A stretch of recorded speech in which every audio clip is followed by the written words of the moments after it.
la vuelta de las políticas identitarias que afectan a izquierdas y a derechas, separatismos por un lado, nacionalismos por el otro. El repliegue identitario, la vuelta de las políticas identitarias. Tony Judd decía en sus memorias, "Identity is a dangerous word", ¿no? Y es verdad, la palabra identidad causó estragos en el siglo XX y vuelve a causarlos en el siglo XXI. El repliegue identitario, y el otro es el culto a la ficción, el querer vivir en una ficción, ¿no? Es decir, en una mentira, ¿no? Por encima de nuestras posibilidades. Vuelvo al tema de la identidad, quiero profundizar un poco sobre eso. Hace unos años murió Sidney Poitier, ¿os acordáis de él? Un actor, primer actor negro en ganar un Oscar, un personaje maravilloso. Y cuando murió recordé una película muy bonita que hizo que se llamaba Adivina quién viene a cenar esta noche. No sé si cuántos de vosotros la habéis visto, pero os la recomiendo a todos. Y Sidney Poitier hace del papel de un joven abogado guapo que se enamora de una chica blanca. Y van a contárselo a los padres de la chica y luego a los padres de él. Y cuando él se lo cuenta a sus padres, que habían sido, en fin, luchadores en la época de los Civil Rights Movement, años 60, ¿no? Los padres de él se indignan con su hijo. Le dice, ¿cómo vas a renegar de la lucha de tus padres casándote con una mujer blanca? ¿No? Y John y su padre tienen una discusión muy acalorada, están en una habitación aparte, que empieza a subir de tono y el padre se indigna y tú, ¿cómo puedes renegar, insisto, ¿no? de la lucha de los civil rights por conseguir los derechos de los negros como nosotros, etc. Y llega un punto en que de pronto su hijo frena la conversación, hace una pausa y le dice a su padre, papá, yo te amo, yo te quiero por encima de todo, pero tú te ves a ti mismo como un hombre negro y yo solamente me veo a mí mismo como un hombre. Y en esa frase maravillosa resume un poco el tránsito a la modernidad política, ¿no? Seres humanos venimos del fondo oscuro de la tribu, ¿no? En nuestro cableado genético anida, es verdad, el miedo al diferente y la búsqueda de refugio y protección en los que son idénticos a nosotros, ¿no? Pero la civilización fue precisamente un sometimiento de esos instintos primarios, ¿no? Y un viaje al encuentro de otras tribus y de otros hombres. Un viaje motivado por la necesidad, por supuesto, pero también por la curiosidad y el ansia de conocimiento. Y de ese viaje alumbra una idea llena de fuerza y de decencia, que es que el valor de un ser humano y sus derechos no dependen de ninguna circunstancia identitaria, sexo, raza, religión, acento, lo que fuera, sino que son nuestros e inalienables de nacimiento por el hecho de ser seres humanos, ¿no? Esa frase maravillosa anticipada por el Quijote de que Sancho no es hombre más que otro, sino hace más que otro. Esa idea entierra el antiguo régimen y da pie a la modernidad política, a la nación no identitaria, no lingüística, no cultural, sino la nación cívica, la nación de ciudadanos libres e iguales. Esa es una idea que está en la Revolución Francesa, libertad, igualdad, fraternidad, en la Constitución de Cádiz, que dice que la nación española no es patrimonio de ninguna familia ni persona, y está evidentemente en la construcción de la Unión Europea como una unión de estados de derecho, de naciones cívicas, no de naciones culturales ni identitarias. Y está también en la Constitución española del 78 que recoge esa tradición, ¿no? Y la novedad de los últimos 30 años, partiendo de esta idea, es que se produce primero una traición, podemos decir así, del espectro ideológico de la izquierda a la idea de la igualdad y a sí misma, ¿no? Es decir, cae el muro de Berlín en el año 89, cae el comunismo, la ruina, represión, miseria y muerte, se ve lo que había detrás del muro. En el año 92, Fukuyama escribe su famoso ensayo sobre el fin de la historia y el triunfo del orden liberal. Los liberales se tumban en el sofá de la tecnocracia y se ponen a dormir. Y la izquierda se rearma ideológicamente, moralmente, y sustituye al obrero por el colectivo identitario.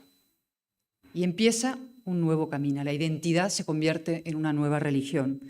Eso lleva al victimismo, segregación, cancelación, polarización. Uno de los movimientos importantísimos, insisto, de estos años que han ido socavando, fragmentando el demos, que es la base de la democracia, enfrentando unos colectivos con otros, polarizando el interior de las sociedades de nuestras democracias liberales, ¿no? Y a su vez impidiendo que desde el mainstream, desde los medios de comunicación, desde la propia política, mucha gente se atreva a hablar con claridad de algunos de los problemas contemporáneos que han ido larvándose en nuestras sociedades, ¿no? Y cuando no se afrontan con claridad los problemas que se larvan, acaban explotando en forma de movimientos populistas y nacionalistas, el péndulo, ¿no? Es decir, el populismo es la venganza que la realidad se cobra frente a la corrección política. Si no se puede hablar de inmigración, de los problemas de integración que hay, no para echar a inmigrantes, sino para resolver los problemas, porque es un tabú, ese problema acaba explotando en forma de movimientos populistas, de ultraderecha, que exigen que hay que eliminar a todos los inmigrantes. Es decir, de ahí la importancia, insisto, y del efecto que han tenido las políticas identitarias dentro de nuestras propias sociedades. Péndulo, auge de movimientos separatistas, movimientos nacionalistas en Europa y también en Estados Unidos, ¿no? En Estados Unidos, uno de los... luego podemos hablar de Trump y demás, y habéis hablado mucho, ¿no? Pero insisto en esta idea pendular, de las ideas woke al movimiento MAGA, de las ideas woke al movimiento MAGA. Un separatismo identitario dentro de la sociedad acaba desembocando en una reacción nacionalista identitaria en el otro extremo político. Se retroalimentan unos a otros, políticas identitarias. La crisis, cuando de pronto llegamos todos a la conclusión de que estos movimientos que han ido socavando realmente han desembocado en una crisis seria, una crisis grave, ¿no? Hay dos escenas que van a quedar para la historia, yo creo, en el imaginario colectivo y para la historia. Los historiadores las estudiarán, ¿no? O por lo menos, desde luego, en la pequeña historia personal de cada uno de nosotros, o por lo menos en la mía, ¿no? La primera es, para mí, sin lugar a dudas, lo que se produjo en el despacho Oval, en la escena, nunca antes un presidente de los Estados Unidos se había humillado de una manera tan cruel e innecesaria a un aliado, ¿no? La escena del despacho Oval entre el presidente Trump y Volodymyr Zelensky. Eso para todo el mundo supuso de pronto algo ha pasado aquí, algo se ha quebrado aquí definitivamente, ¿no? Y la otra, poco tiempo después, también es el presidente de los Estados Unidos, con un gran cartelón dentro del Rose Garden, anunciando aranceles, 100% para ti, 50% para ti, 30, 8, 80, en base a cálculos puramente subjetivos y fruto de, de sus filias y fobias cambiantes y variables, ¿no? Y también nunca antes se había producido una escena de estas características y una decisión tan arbitraria contra unos socios comerciales y de todo tipo, y morales, ¿no? Dentro de ese orden liberal. Y entonces yo al ver esas dos escenas inmediatamente recordé las maravillosas, ¿no?, frases de Reagan, de su despedida, ¿no? America, ¿no? Shining City on a Hill, despedida tan emocionante, ¿no? Ese modelo ético para el mundo, muchas veces no en la práctica, pero sí con voluntad de ser un faro moral, nación indispensable, como recuerda siempre Ana Palacio, ¿no? ¿A dónde va? ¿A dónde se dirige? ¿Dónde está? Y luego, ¿dónde estamos nosotros? La Unión Europea, los europeos, ¿no? Para nosotros, evidentemente, ha supuesto un durísimo despertar, ¿no?, que exige una revisión drástica de nuestras políticas y de prioridades. Llevamos, y es verdad, décadas alentando ficciones. Ficciones de una Arcadia feliz, segura, verde, barata, pacífica, una utopía de derechos infinitos en ciertos lugares. De hecho, en el debate político contemporáneo, esta semana en el Congreso, aparte de los que ya os imagináis, y algo hablaré de eso luego, es si hay que reducir la jornada laboral. Es decir, seguimos en la ficción. ¿Hay que trabajar menos? Es poco probable. Es decir, se pincha el globo de esa ficción en lo que hemos vivido y llega la realidad, ¿no? Y la realidad es que tenemos que defendernos. Tenemos que defender a Ucrania porque es defendernos a nosotros mismos. Si cae Ucrania, cae Europa. En defensa propia. Y lo estamos viendo en los periódicos. Hay una reunión muy importante también hoy que se ha producido ayer entre el primer ministro británico y el canciller alemán para juntarse y decir vamos a realmente dar un empujón enorme en defensa, ¿no? ¿Y esto va a suponer recortes en nuestro bienestar? Sí.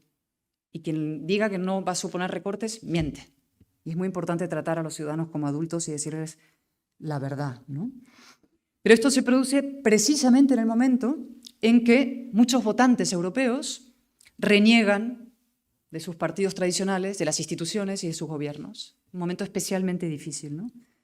Y yo quiero decir que yo comprendo y comparto el malestar de muchos europeos. A veces cuando analizamos los movimientos populistas nos quedamos solamente en el resultado y no en la causa, y hay que ir a las causas. ¿Por qué tanta gente está votando a estos movimientos, ¿no? Yo entiendo y comprendo el malestar de agricultores, ganaderos, emprendedores, ¿no?